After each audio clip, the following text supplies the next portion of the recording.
Hello guys, welcome to the newest version of my interface.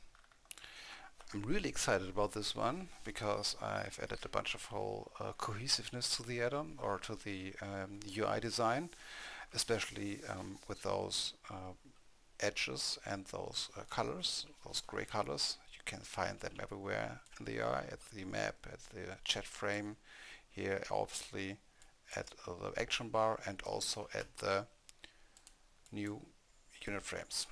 Well, it's kind of like most of the same stuff, but they really did give the whole UI a really cool feel. I did experiment with changing it depending on hostile or friendly enemies or targets, or yeah, tried some class colors, but this was too much, too bright. Those are really nice and cohesive. The same with the upper line, which was kind of like the trademark of the old UI, to have it here in the class color. I decided to keep it in those specific class colors, but only during combat. So as you can see, it will now change it to the, oh, it's the wrong hotkey. It will now change it to the orange from the druid when I'm in combat. And when I leave combat, it will just drop back. And this is quite cool because it gives the UI a way more clean look out of combat, and it gives you a really nice and clean combat indicator. Another thing I added is those levels to the unit frames. I know a lot of people were missing those, especially in hardcore.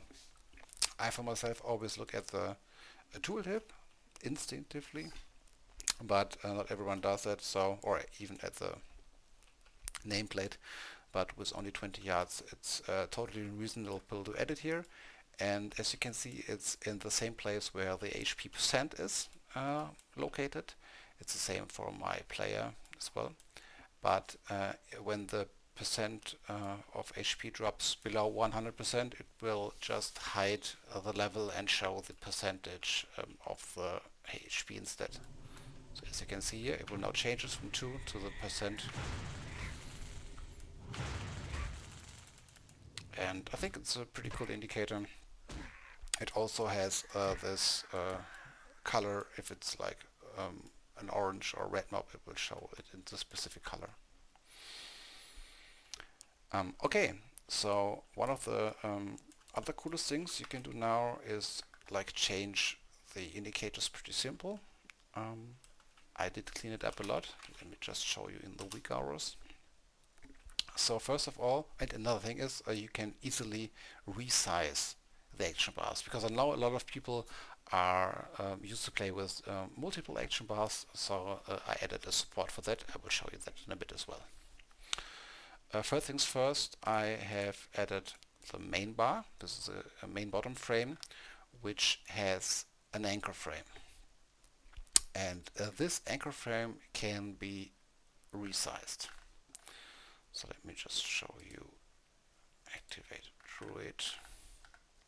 So if you go to the background's main bottom frame and click to anchor, you can now change the width and the height of the core anchor, and it automatically stick everything to it. So if I change the height to 80 or I change it to 200, it will be perfectly resizable.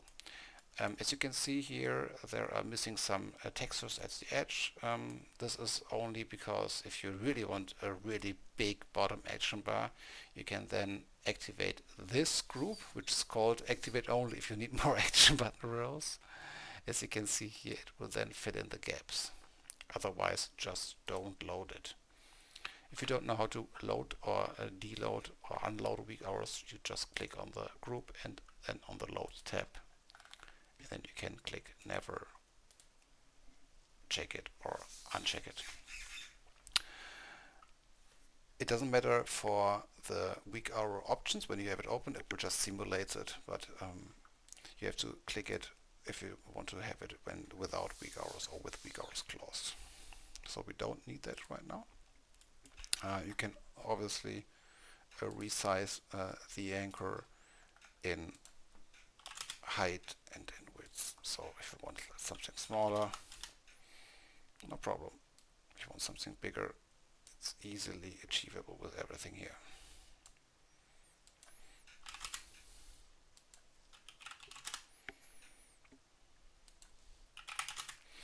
Okay, this is the third thing that's very important, so it's it's way easier to adjust it. Then I added another cool things I had on my rogue. This is like different class supports. So as you can see here, the druid can stealth or prowl. So I've added a whole new stealth indicator for that, and obviously some combo points. Those combo points are for the rogue class as well. Same goes for the stealth indicator. Then you have a lot of different classes which are reliant on different auras or stances. For example, the warrior or the paladin. Currently I play a lot of paladin, so I will show you the paladin setup right now as well. Everything is anchored as a bottom frame because we simulate it now.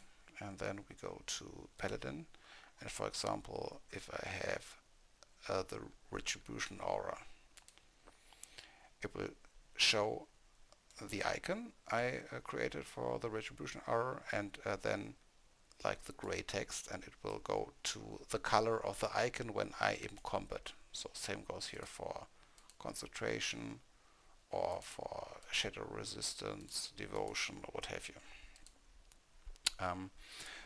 Another cool thing is for the mages. For example, I added here support for mage armor and frost armor. So if I go for just a normal mage look, you can have the mage icon for intellect, and it will, in the combat, it will change the upper gray bar to this color. And for the frost armor, it has like a cool icon from the frost icon. And for the mage armor, it has a different icon as well. If you play mage and you don't like these, you can just unload the whole setting, and it will just stay all the way in the normal setting. So just if you don't want the frost armor to be shown, just load and never unload it, and it's gone. And it's pretty simple to do. Same goes if you don't like specific icons. For example, if you don't like the magic armor icon I added, you can just change the display settings here and choose whatever you fancy. Same goes for the color, obviously. Then, if you don't like the combat indicator, like I do, you want the class color to be always shown. For example, if you go back to the druid, now we have to unload the action bars here. Let me see. And never. So, for example, if you want to go to the druid again, and you want the orange bar always shown. It's just a simple condition, so you go to the tab condition, and you can see here it's a pretty simple logic. If in combat and it returns false, then change the color to everything here except the icon to this color. And you can just delete this condition, and it will always have this orange color here. So that's pretty easy. Another thing, if you want to add more action bars, you can resize the bottom frame as I've shown you earlier. You have to make 2 more adjustments if you want to get more action bar rows. For example, you have to go to Dominus and configure bars, so you can like add more action bars like those here. You can right click those action bars, maybe this one here, and you can reframe it, make the opacity gone or enable it, and like change the size, the columns, or what have you. So it's pretty easy to just put more action bars at the bottom. Another cool tip is if you want to make it pixel perfect, you can just press your arrow keys to nudge it in place where you want it. And the roster from the config mode helps to get everything like laid out the way you want. Yeah, that's for Dominoes. Let me see as well. Yeah, another cool thing, I'm working on an add-on called Hardcore Score. It's my friend Evenroot. It tracks everything you do in game. It's pretty awesome. You can download it at CurseForge, and it's obviously included in my UI package. It even has achievements, milestones. It's really cool. Play with it, show us our score. We even have a Discord channel. You can link us there. You can chat with us there. So feel free to check this out as well. Okay. So I think that was it for the most part. Yeah, as well the XP bar is over here beneath the minimap if anyone was wondering about that. So yeah, the command you need to activate everything is this one. It's reflux switch Caith HC and then the number 3, and this will load always everything correctly. If it does not, you have to manually adjust it a little bit, like I was with a mixed scrolling combat text. I changed it to the old CaithUI because sometimes this bugs out from the profile, so I'll just take this here for MSBT. But yeah, so I wish everyone a good time with my UI. Have fun exploring it, or change it to your own specific needs. And yeah, don't die, guys. See ya.